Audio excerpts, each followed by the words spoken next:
अस्सलाम वालेकुम स्टूडेंट्स। आज के लेक्चर में हम डिस्कस करते हैं about the post transcriptional modification of messenger RNA, जिसको हम सिंपली पीटीएम भी कहते हैं। ट्रांसक्रिप्शन के प्रोसेस को हमने अपने प्रीवियस लेक्चर में डिटेल में भी डिस्कस कर लिया था कि डीएनए की जिस स्ट्रैंड की डायरेक्शन होती है 3' to 5', तो एंजाइम्स उसी स्ट्रैंड को एज अ टेम्पलेट कंसिडर करते हैं और उसी स्ट्रैंड के अकॉर्डिंग कंप्लीमेंट्री मैसेंजर आरएनए बना देते हैं। तो जब मैसेंजर आरएनए बन जाता है तो उसको हम बोलते हैं प्री मैसेंजर आरएनए या प्राइमरी मैसेंजर आरएनए, क्योंकि वो इनएक्टिव फॉर्म में होता है।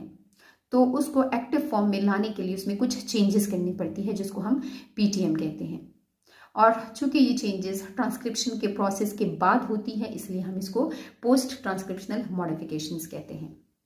Primary transcript made by RNA polymerase II normally undergo further alterations called post-transcriptional processing या modifications. Through these modifications, primary messenger RNA transcript is converted into mature messenger RNA या functional messenger RNA. तो अब हम यहाँ पे messenger RNA में PTM के हवाले से कुछ डिफरेंस पढ़ते हैं प्रोकैरियोट्स में और यूकैरियोट्स में। प्रोकैरियोट्स में पीटीएम नहीं होता है मैसेंजर आरएनए में, जबकि यूकैरियोट्स में यही चेंजेस लाजमी करनी पड़ती है मैसेंजर आरएनए को एक्टिव बनाने के लिए। प्रोकैरियोट्स में पीटीएम इसलिए नहीं होता है मैसेंजर आरएनए में क्योंकि प्रोकैरियोट्स में न्यूक्लियस नहीं है। साइटोप्लाज्म के अंदर ही मैसेंजर आरएनए बनता है और साइटोप्लाज्म के अंदर ही उसी मैसेंजर आरएनए के कोड्स के अकॉर्डिंग प्रोटीन की सिंथेसिस हो जाती है।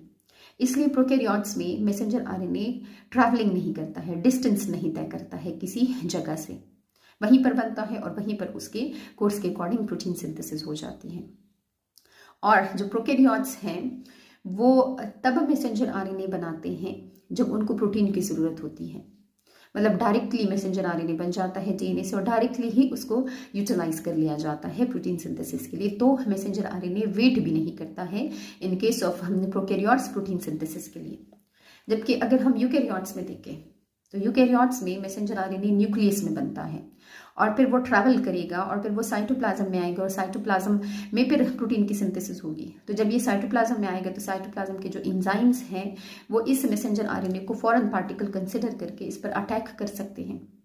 और यूकैरियोट्स में ऐसा भी हो सकता है कि प्रोटीन की ज़रूरत कहीं पर बाद में जाकर पड़े और जो मैसेंजर आरएनए है वो बहुत पहले से बन जाता है, तो इसलिए भी इनमें चेंजेस करनी पड़ती है। तो अब यहाँ पे हम पहले प्रोकैरियोट्स में पढ़ते हैं। Messenger RNA transcribe directly from DNA template and used immediately in protein synthesis. Therefore, in case of prokaryotes, messenger RNA is not associated with PTM क्योंकि ना तो वो ट्रैवलिंग करता है, ना तो वो जर्नी करता है और ना ही वो वेट कर रहा होता है प्रोटीन सिंथेसिस के लिए, डायरेक्ट यूटिलाइज हो रहा होता है प्रोटीन सिंथेसिस के लिए। जबकि यूकैरियोट्स में primary transcript must be processed to produce the messenger RNA in its active form, जबकि यूकैरियोट्स में ये चेंजेस लाजमी करनी पड़ती है ताकि जो नॉन फंक्शनल मैसेंजर आरएनए है उसको फंक्शनल बनाए जा सके और ये changes inside the cell nucleus हो रही होती हैं। तो अब यहाँ पे हम इम्पॉर्टेंस पढ़ते हैं कि क्या इम्पॉर्टेंस है इस पीटीएम की यूकैरियोट्स में। After transcription, primary messenger RNA travel from nucleus to cytoplasm for translation, यानी कि protein synthesis. During this journey, some enzymes like phosphatases and nucleases can degrade the messenger RNA before its translation. तो इसलिए उन enzymes से बचाने के लिए इस messenger RNA के अंदर ये modifications करनी पड़ती हैं। अब इसकी दूसरी इंपॉर्टेंस पढ़ते हैं। Modifications help the messenger RNA molecule to be recognized by molecules that mediate RNA translation into protein. और जब यही मॉडिफाइड मैसेंजर आरएनए आ जाता है साइटोप्लाज्म में, तो साइटोप्लाज्म में चूंकि इसी मैसेंजर आरएनए से प्रोटीन सिंथेसिस होगी, तो जो ट्रांसलेशन को इनिशिएट करने वाले मॉलिक्यूल्स होते हैं वो उस मॉडिफाइड मैसेंजर आरएनए को जल्दी रिकग्नाइज कर लेते हैं। तो यही मॉडिफिकेशन इसी मैसेंजर आरएनए को recognition by the translation molecules help कर रहा होता है। अब यहाँ पे तीसरी इंपॉर्टेंस को समझते हैं। जब मैसेंजर आरएनए बन जाता है तो इसमें दो तरह के पोर्शंस होते हैं। एक वो पोर्शन जिसमें जो बेस सीक्वेंसेस लगे हुए होते हैं वो किसी भी इमाइनो एसिड्स के लिए कोड्स नहीं होते हैं, वो नॉन कोडिंग रीजन होता है। और कुछ वो पोर्शन होता है जिसमें बेस सीक्वेंसेस लगे हुए हैं और वो सीक्वेंसेस किसी इमाइनो एसिड को कोड कर रहे होते हैं, उसको हम बोलते हैं कोडिंग रीजन। तो अब यहाँ पे दो डिफरेंट रीजन है, एक यूजफुल है और एक अनयूजफुल है। तो जो अनयूजफुल रीजन है उसको हटाना पड़ता है इन्हीं मॉडिफिकेशन के दौरान में, ताकि जब प्रोटीन सिंथेसिस हो तो उसमें हम एनर्जी को कंजर्व कर सके, फिर उसमें हम जो नॉन कोडिंग रीजन है उसको ट्रांसलेट ना कर ले, उसको उस पर अपनी एनर्जी ना ज़ाया कर ले, इसलिए उसको हटाना पड़ता है। During PTM the non protein coding sequences, और उसको हम बोलते हैं introns, are cut out from messenger RNA chain, living only protein coding sequences, जिसको हम एक्सोन कहते हैं। इंट्रोन को हटाना पड़ता है और एक्सोन को छोड़ा जाता है। In this way, PTM help to increase the efficiency of protein synthesis by allowing only protein coding messenger RNA to go on to be translated. तो इसलिए हमें इंट्रोन को हटाकर एक्सोन को छोड़ा जाता है, ताकि जो प्रोटीन सिंथेसिस है उसकी एफिशिएंसी को हम इंक्रीज कर सके, हम अपनी एनर्जी को कंजर्व कर सके। तो अब यहाँ पे हमने इसकी इंपॉर्टेंस पढ़ी जो पीटीएम की, के एक तो ये इंजाइम से बचा रहता है, इंजाइम जिस पर अटैक नहीं कर सकते हैं उस मॉडिफाइड मैसेंजर आरएनए मॉलिक्यूल पर, और दूसरा हमने कहा कि जो ट्रांसलेशन को इनिशिएट करने वाले मॉलिक्यूल्स होते हैं वो इसी मैसेंजर आरएनए को जल्दी रिकग्नाइज कर लेते हैं। फिर हमने कहा कि इसमें जो नॉन कोडिंग सीक्वेंसेस है उसको हटाना पड़ता है, ओनली कोडिंग सीक्वेंसेस को छोड़ा जाता है, ताकि प्रोटीन सिंथेसिस की एफिशिएंसी को तेज किया जा सके। तो अब हम उन स्टेप्स को पढ़ते हैं जिसके जरिए यही मॉडिफिकेशन की जाती है मैसेंजर आरएनए के मॉलिक्यूल में। तो अब हम पढ़ते हैं प्रोटेक्शन ऑफ मैसेंजर आरएनए, मतलब हम उन चेंजेस को यहाँ पे डिस्कस करते हैं जो कि पीटीएम के दौरान में उस मैसेंजर आरएनए में हो रही होती है। तो 3 स्टेप्स को यहाँ पर हम पढ़ेंगे। एक है कैप, जो कि इसकी 5th पोजीशन पर बनाई जाती है। दूसरा है टेल, और ये टेल इसकी 3rd पोजीशन पर बनाई जाती है। और 3rd स्टेप है इसमें आरएनए स्प्लाइसिंग।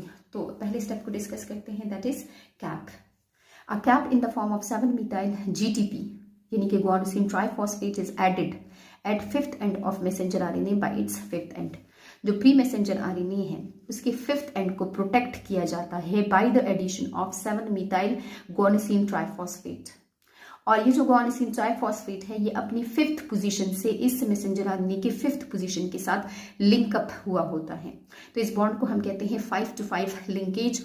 और जो एक्सोन्यूक्लियेसेस है वो किसी ऐसे बॉन्ड को रिकग्नाइज नहीं कर सकते हैं जो कि 5-to-5 एंड के दरम्यान में बना हुआ होता है, इसलिए ये वाला एंड उसका प्रोटेक्ट हो जाता है एक्सोन्यूक्लियेसेस की डिग्रेडेशन से। और ये जो guanosine ट्राइफॉस्फेट है इसमें अल्टरेशन की होती है, इसमें चेंजेस की हुई होती है, क्योंकि इसके जो 7th पोजीशन है उस पर मीथाइल ग्रुप आकर अटैच होता है, इसलिए हम इसको 7-methyl GTP यानी कि guanosine ट्राइफॉस्फेट कहते हैं। तो इस तरीके से ये वाला जो पार्ट है, ये वाला एंड मैसेंजर आरएनए का प्रोटेक्ट हो जाता है। This process occurs after the beginning of transcription in the nucleus, मतलब जब 25 न्यूक्लियोटाइड ट्रांसक्राइब हो जाते हैं उसी डीएनए के स्ट्रेंथ के अकॉर्डिंग कंप्लीमेंट्री बन जाते हैं और ये मैसेंजर आरएनए बाहर उस डीएनए से प्रोट्रूड हो रहा होता है, तो उस दौरान ही ये जो कैपिंग का प्रोसेस है तो ये परफॉर्म हो जाता है। फर्स्ट स्टेप इस प्रोटेक्शन में यही कैपिंग बनाने का होता है, मतलब कि 7-methyl GTP यहाँ पर मौजूद होता है, फिर इसी मैसेंजर आरएनए के साथ लिंकअप हो जाता है अपनी 5th पोजीशन से मैसेंजर आरएनए की 5th पोजीशन के साथ। अब हम नेक्स्ट स्टेप को पढ़ते हैं, दैट इज टेल। हम इसको पोली ए टेल भी कहते हैं। A stand for adenine. It is a small chain of 30 to 500 adenine nucleotides added at 3 end of messenger RNA. अब इस टेलिंग में क्या किया जाता है, इंजाइम्स आते हैं और इसके जो 3rd पोजीशन है उसको प्रोटेक्ट कर देते हैं। यहाँ पे बहुत ज़्यादा एडेनिन न्यूक्लियोटाइड को ऐड कर देते हैं जिसकी वजह से ये एंड प्रोटेक्ट हो जाता है और इस टेल को हम कहते हैं पोली एडिनाइलेटेड टेल। तो इस तरीके से 5th पोजीशन है वो भी प्रोटेक्ट हो जाता है और जो 3rd पोजीशन है तो वो भी प्रोटेक्ट हो जाता है इस मैसेंजर आरएनए का। Function of cap and poly A tail, it makes the messenger RNA stable and prevent the degradation of messenger RNA by enzymes. इसकी ट्रांसलोकेशन में हेल्प करता है, मतलब कि जब ये न्यूक्लियस से ट्रांसपोर्ट होगा न्यूक्लियर पोर के जरिए और ये आएगा साइटोप्लाज्म में, तो इस जर्नी के दौरान में यही चेंजेस इसको हेल्प कर रही होती हैं। Recognition by the translation factor, जो हमने डिस्कस किया कि जब ये साइटोप्लाज्म में आता है तो साइटोप्लाज्म में मौजूद ट्रांसलेशनल जो फैक्टर्स होते हैं वो इसी 5th पोजीशन को और जो 3rd पोजीशन पे मौजूद ये जो मॉडिफिकेशंस हैं तो इनको जल्दी रिकग्नाइज करके उस मैसेंजर आरएनए को रिकग्नाइज कर लेते हैं। तो इस तरीके से जो मॉडिफिकेशन है वो मैसेंजर आरएनए को हेल्प कर रही होती है एंजाइम से डिग्रेडेशन में, ट्रांसलोकेशन में और recognition by the translation factors में। आरएनए स्प्लाइसिंग को पढ़ते हैं। Removal of introns from primary messenger RNA for making its functional, क्योंकि इससे पहले भी हमने डिस्कस किया कि मैसेंजर आरएनए के पास दो डिफरेंट तरह के जो सीक्वेंसेस हैं, दो डिफरेंट तरह के जो रीजन्स हैं वो रिपीट हो रहे होते हैं। एक वो रीजन जिसमें कोडिंग सीक्वेंसेस मौजूद होते हैं और उसको हम कहते हैं एक्सोन्स, और एक वो वाले रीजन्स होते हैं जिसमें नॉन कोडिंग सीक्वेंसेस होते हैं, उसको हम कहते हैं एंड्रोन्स। तो एंड्रोन्स की ज़रूरत नहीं होती है, इसलिए आरएनए स्प्लाइसिंग में उस एंड्रोन्स को कट किया जाता है, उसको स्प्लाइस किया जाता है with the help of enzymes. तो यहाँ पे ये है प्री मैसेंजर आरएनए, इसका 5th एंड प्रोटेक्टेड है by the addition of 7 methyl GTP, और इसका 3rd पोजीशन पॉलीएडिनाइलेटेड टेल की वजह से प्रोटेक्टेड होता है। इसमें एक्सोन मौजूद है जो कि कोडिंग रीजन है, इसमें एंट्रोन मौजूद है जो कि नॉन कोडिंग रीजन होते हैं, और ये बार बार रिपीट हो रहे होते हैं। तो इसी स्प्लाइसिंग में इसी एंड्रोन को विद हेल्प ऑफ एंजाइम यहाँ से स्प्लाइस किया जाता है, इसको भी हटा दिया जाता है, इसको भी हटा दिया जाता है, और जो एक्सोन्स है यानी कि जो कोडिंग रीजन्स होते हैं तो उनको आपस में लिंक कर दिया जाता है with the help of enzyme. तो इस तरीके से अब ये कहलाएगा मैच्योर मैसेंजर आरएनए। और जो प्रोकैरियोट्स है तो उनमें आरएनए स्प्लाइसिंग भी नहीं होती है, इसलिए क्योंकि प्रोकैरियोट्स के मैसेंजर आरएनए में एंड्रोन्स मौजूद नहीं होते, इसलिए उनमें आरएनए स्प्लाइसिंग नहीं होती है। तो ये हमने पढ़ा protection of messenger RNA, cap चढ़ा दिया जाता है, 5th एंड पर टेल बना दी जाती है इसकी 3rd पोजीशन पर, और आरएनए स्प्लाइसिंग में एंट्रॉन्स की स्प्लाइसिंग होती है, उसकी कटिंग होती है ताकि जो एक्सोन है उनको आप इसमें जोड़ा जा सके और जो प्रोटीन सिंथेसिस है उसकी एफिशिएंसी को तेज किया जा सके। सो ये हमने स्टडी किया about the post transcriptional modification of messenger RNA को।